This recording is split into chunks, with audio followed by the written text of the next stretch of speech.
Okay, let's start this video with all the moringas on the south side of my house. This is the first one. I need to plant it right here, right here. I need to put it in here. So I'll put this in today. And I always like to pair it with at least one aloe vera and some purslane. The flowers are still open right there. You can eat the purslane together with the moringa. Okay, so that's gonna go in there. That's the first one.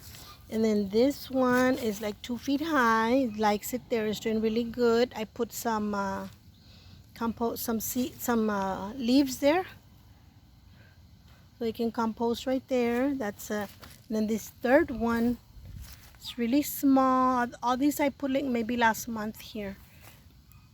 And then this one is even tinier. This one is in a container, and I need to clean all this out so it can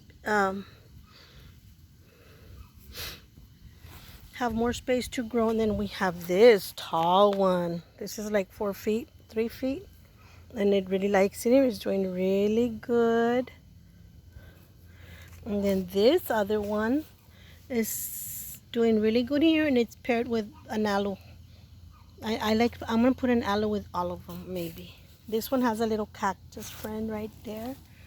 I don't know if I'm gonna leave it there. Maybe I am, I don't know. And then this one's tall, tall, tall, tall, tall.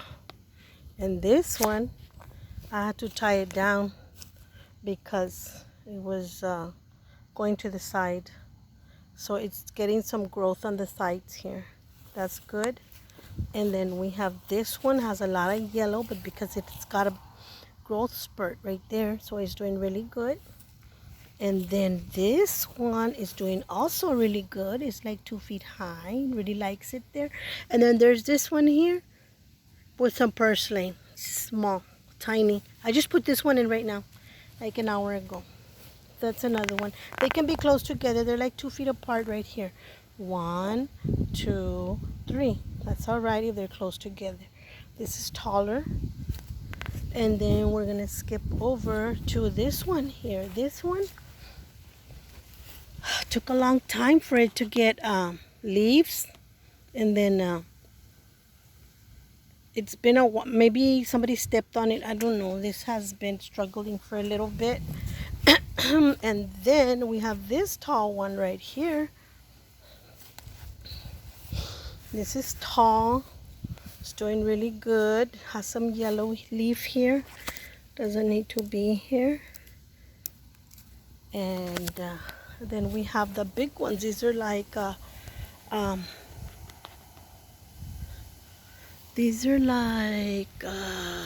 what, 3 years old? These are like 3 or 4 years old. This one is tall. It's doing really good. This one has some big leaf mixed in with some small leaf, like a combination here.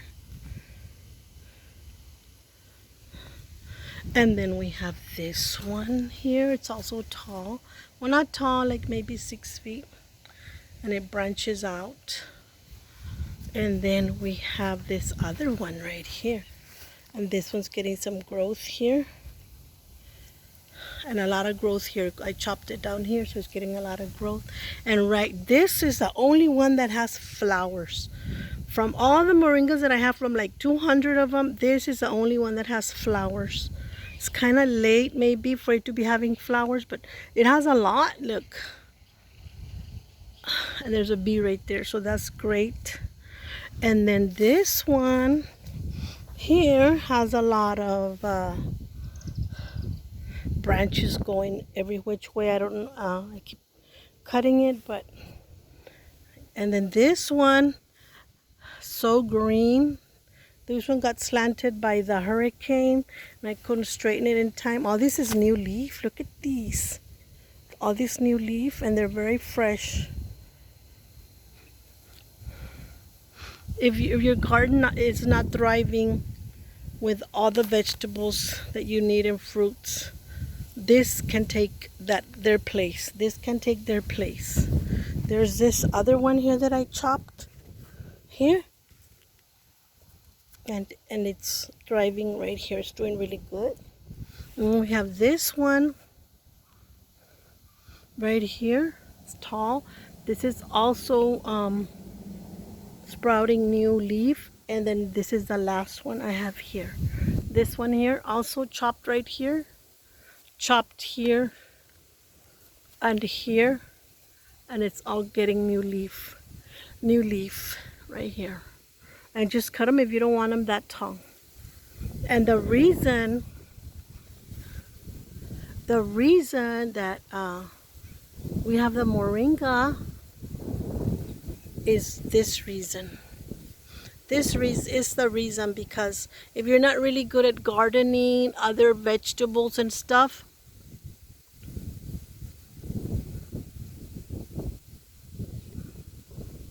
this will take the place of all those vegetables that don't grow in your garden, that you cannot manage to have them grow. Like I planted sweet potatoes, I planted, and all I got was this.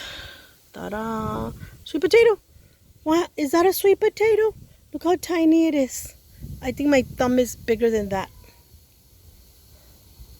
Check it out. That's the only sweet potato that I got, and I planted several slips. It's the only sweet potato. So if you know that you may not get a harvest at all, or maybe just something like this, like sometimes you only get like 2 tomatoes, or because it happens, or 1 potato, or they're very tiny. I got like tiny potatoes too, like 10 tiny like marbles. So that's not enough nutrition. What if it was an emergency and we had to depend on that? So moringa takes the place of that, and moringa sprouts in 3 days. If you plant a seed, you see the sprout also in like 3 to 4 days. So you have enough time to start eating all the leaves, and the more you pull off, the more that will come out. So here you go. That's why we have like 200 moringas. That's why, because we don't have other fruits or vegetables enough that we might need in case of an emergency. So thank you for watching this video, and plant things that grow in your yard that you know that will do okay.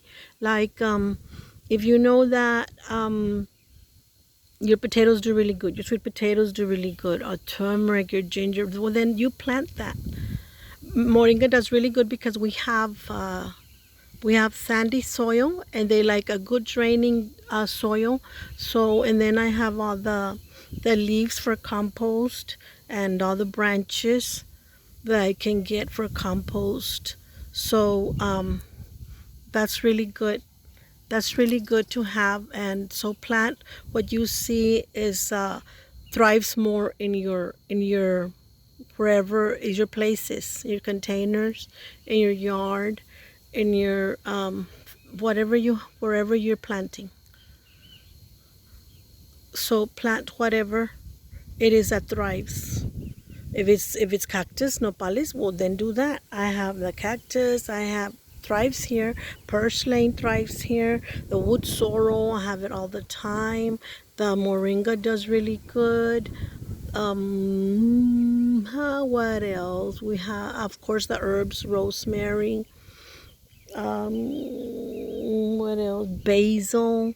So whatever thrives in your yard, that is what you will plant. And especially things that don't need a lot of water. But if you need to water, well, you water. But I plant things that don't need a lot of water, just average, or water they can get from underground, or from the dew in the mornings or in the evenings. So with this thought, now you know what we need to do, what you need to do. Grow what is grows best in your yard. Can't be bringing things in that it's going to take a lot of care and a lot of your time, a lot of energy, lot of money that you would have to spend on it. Like example, like well, I don't want to say, but yeah, a lawn. A lawn will take a lot of.